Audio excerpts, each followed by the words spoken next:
I'd say what you're looking at there is first learning how to water, and learning how to figure out when your tree needs water.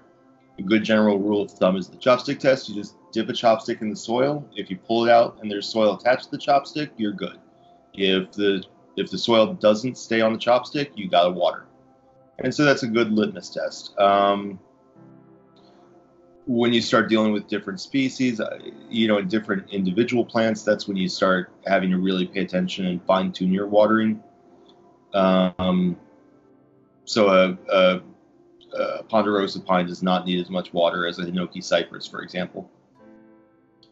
I'd say that for a beginner, you really want to learn about inorganic bonsai soil. It makes your life so much easier to not have to worry about overwatering.